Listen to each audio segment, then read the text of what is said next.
Pada video kali ini aku mau kasih sedikit review ya, alasan ya kenapa kok akhirnya waktu itu ambil unit ini. Dimana mesin ini punya banyak kelemahan, disebutnya seperti itu. Kenapa? Yang pertama adalah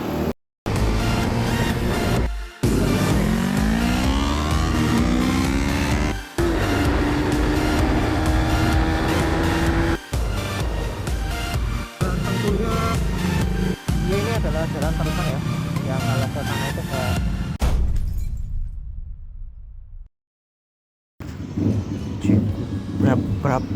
brap. Oh ya, boom. Lali. Bismillahirrahmanirrahim. Assalamualaikum warahmatullahi wabarakatuh. Kembali di channel GT Pro Motovlog. Mantap. Ya, sorry pakai sandal ya. Pada video kali ini kita berada lagi di segmen kondur atau alias ya, konten dari rumah. Nah, pada video kondur kali ini mungkin sedikit cukup berbeda latarnya, sesuai dengan menyambung di video yang sebelumnya.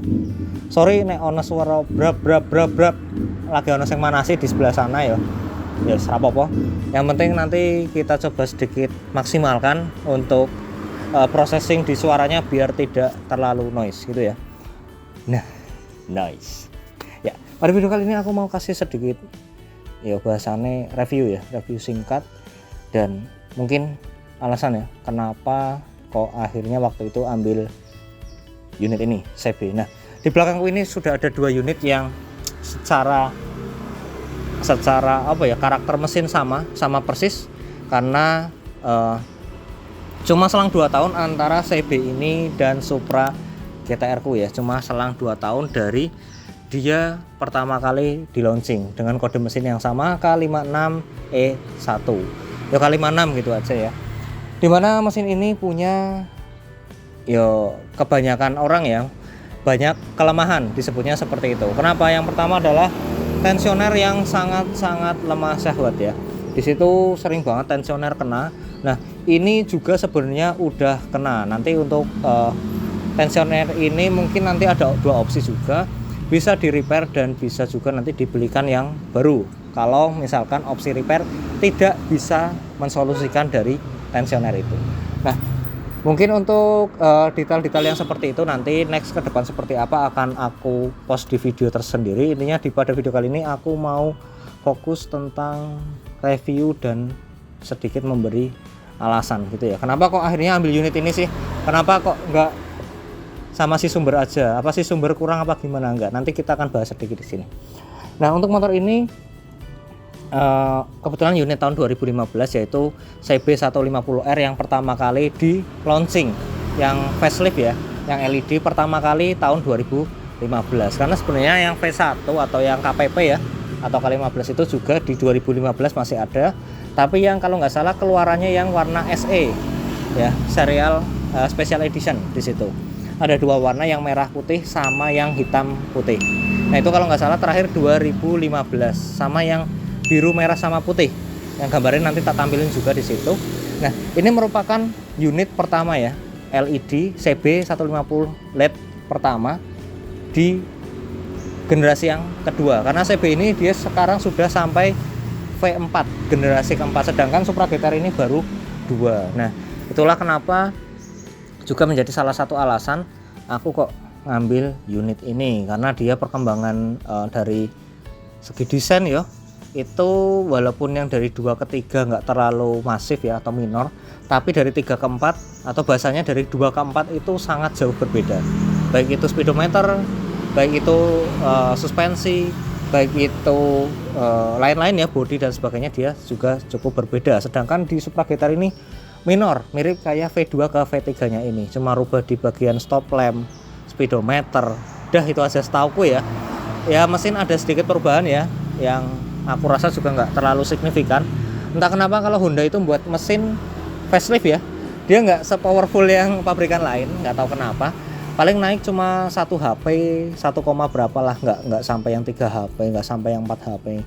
Beda sama pabrikan sebelah ya. Nah, mungkin itu jadi salah satu ciri khas dari pabrikan kepakan sayap. Kita semua udah tahu ya, pabrikan ini ya salah satu dari 3 pabrikan besar yang ada di Indonesia. Kenapa yang lain nggak disebut bang, kayak Kawasaki, terus VR mungkin ya. Ya karena mungkin fokusnya atau sasaran marketnya beda. Kalau Honda itu dia menyasar di segala market, dari yang low end ya, atau menengah ke bawah, itu ada motor bebek. Matic menengah ke bawah juga ada kayak Beat. Lalu untuk menengahnya ada yang motor seperti ini, CB 150 Supra GTR ya, ataupun yang lain seperti CBR yang 150. Nah, yang menengah ke atas nanti ada CB 250, ada CB 400 dan sebagainya sampai 1000 Triple R yang Fairblade. Nah, itu Honda, terus Yamaha dan Suzuki marketnya ke sana.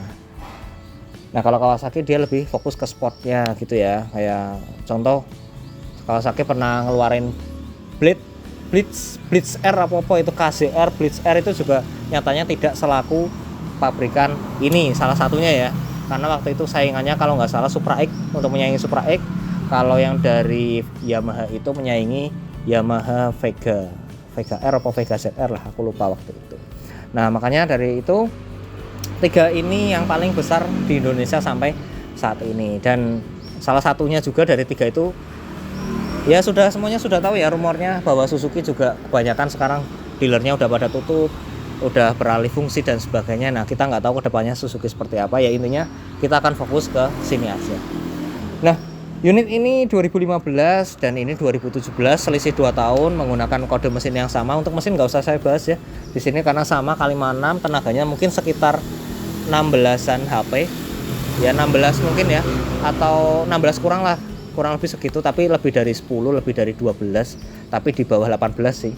Nah, kode mesinnya sama, partnya tentunya sama ya, antara CB 150, CBR, Supra GTR ataupun Sonic itu sama persis, tapi untuk secara bodi ya jelas beda karena empat-empatnya ini punya karakteristik handling yang berbeda, marketnya berbeda, dan tujuan dibuatnya juga berbeda. Kalau Supra GTR ini lebih ke bapak-bapak sport mungkin ya, bapak-bapak racing gitu ya. Nah, kalau ini bapak-bapak santuy, walaupun ada mas-mas yang racing juga kalau pakai CB 150 ini. Ya, secara bodi jelas beda ya. Nanti tak tampilin aja footage-nya sambil ngobrol. Yang jelas di sini speedometer jelas beda. Kalau yang GTR yang ini yang punya aku, dia pakai yang kombinasi antara analog sama digital. Kalau yang CB udah full digital ya. Terus lampu sen juga beda, depan belakang. Kalau GTR masih pakai bohlam atau lampu halogen. Nah, CB ini sudah pakai LED. Nah, ini perkembangan yang cukup signifikan juga. Nah, yang ketiga, lampu desainnya beda, tapi untuk secara fungsinya sama.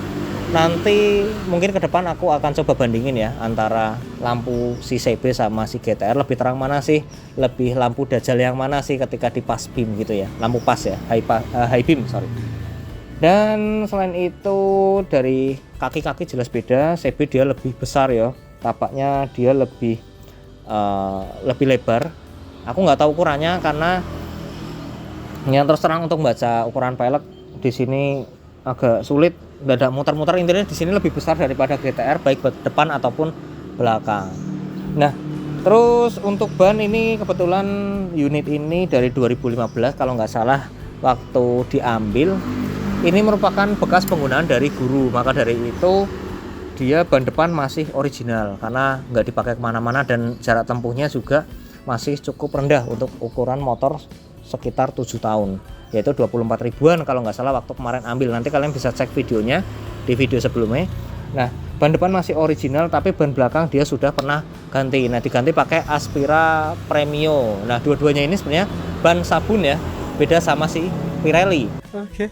Karena Pirelli ini ya beda rego, beda karakter ya. Nah, mungkin nanti ke depan juga mau aku ganti bannya ini dua-duanya, karena yang tak rasain sementara ini dia cukup licin ya, baik itu jalan kering maupun jalan basah. Nah, selain itu apalagi desain knalpot beda ya. Di sini kalau CB dia lebih seperti Vario, mungkin bisa dipasang knalpot ROB1 ya, ataupun K-Race mungkin masuk juga gitu ya. Nah, kalau GTR dia sama persis sama Sonic, cuma modelnya aja yang sedikit berbeda.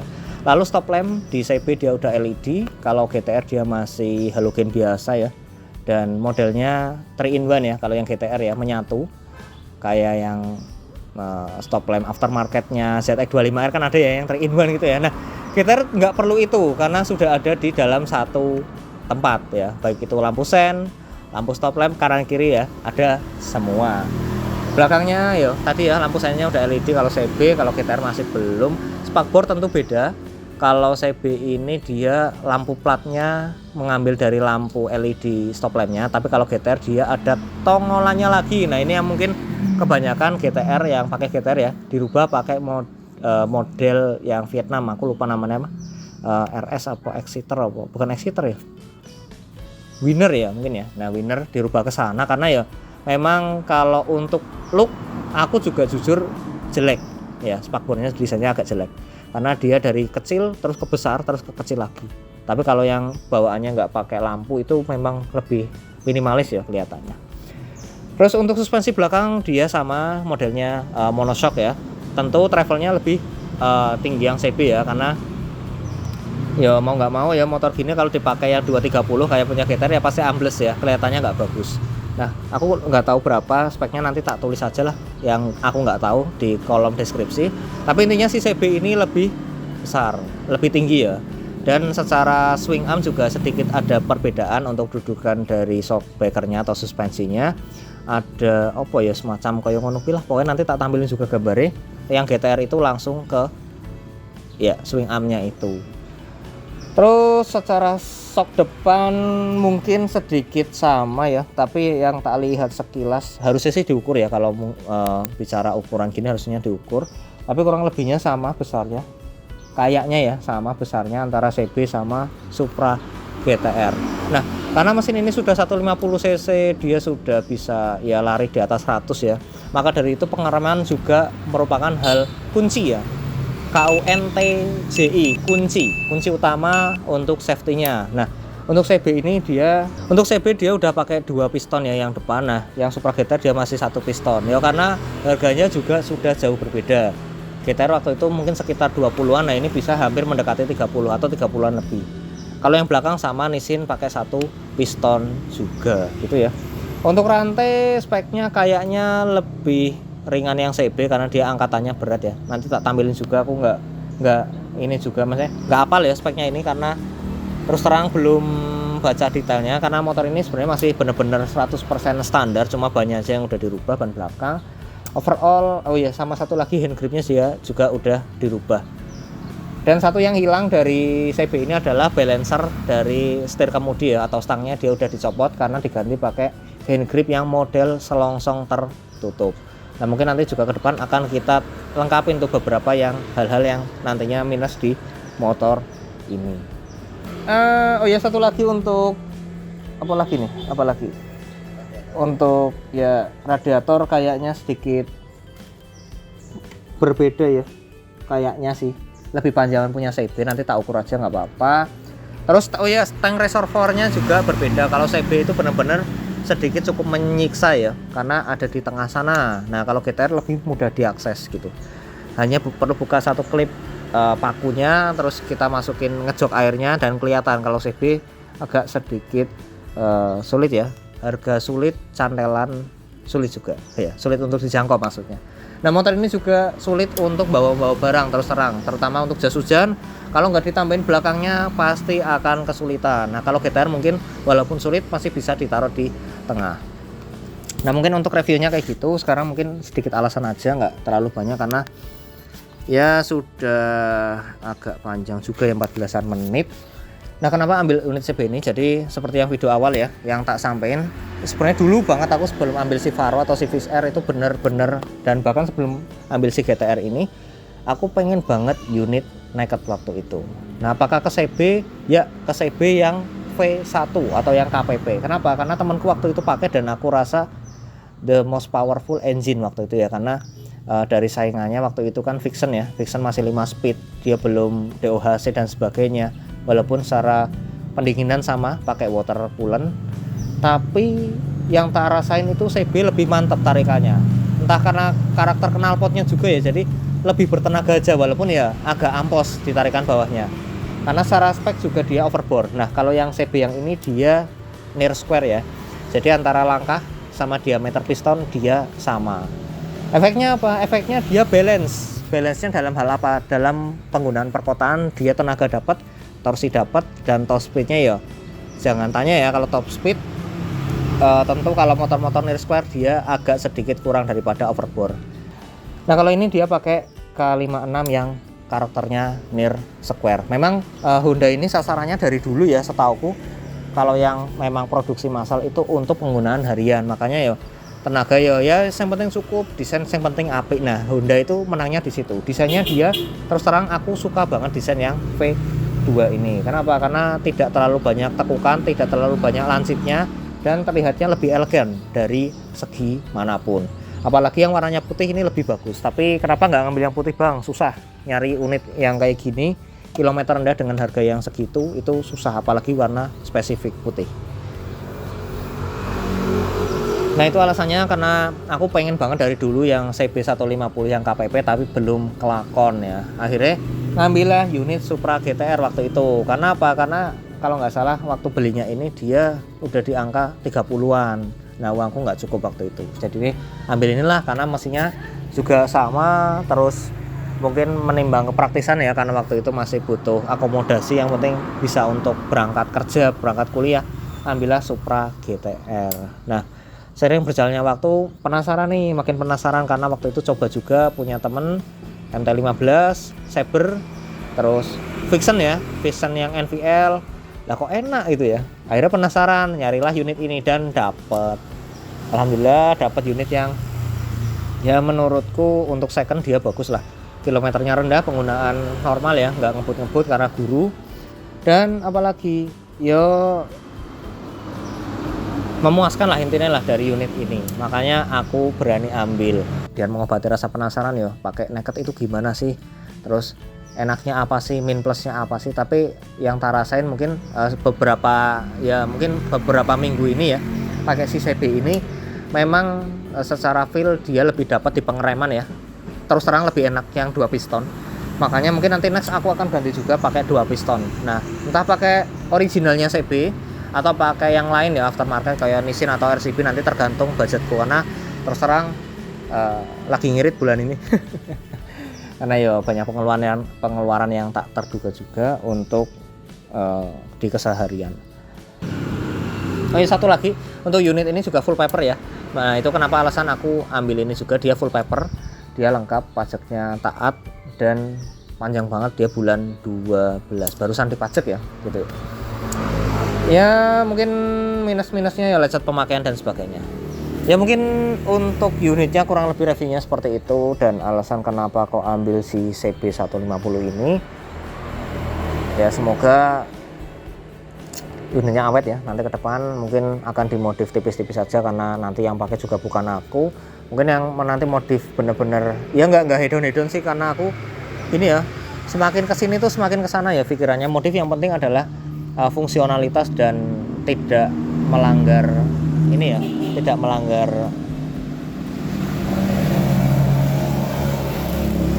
peraturan lalu lintas, walaupun knalpotku sebenarnya melanggar.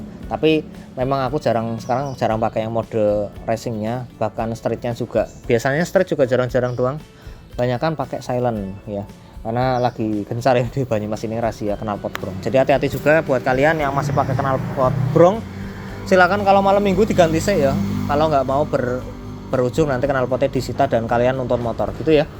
Yes, mungkin itu sedikit wejangan dari saya, kurang lebihnya seperti itu untuk review dan video pada kesempatan kali ini. Kurang lebihnya mohon maaf, terima kasih sudah menyaksikan. Jangan lupa di like nih teman-teman suka video motovlog, dan komen dan review seperti ini, komen di bawah, dan di subscribe ke channel GT Pro Motovlog apabila teman-teman belum support terus channel ini agar selalu bisa dapat bagian informasi buat teman-teman semua. Akhir kata mungkin gitu dulu karena ini udah siang juga. Sampai jumpa di vlog atau video selanjutnya. See you, bye bye.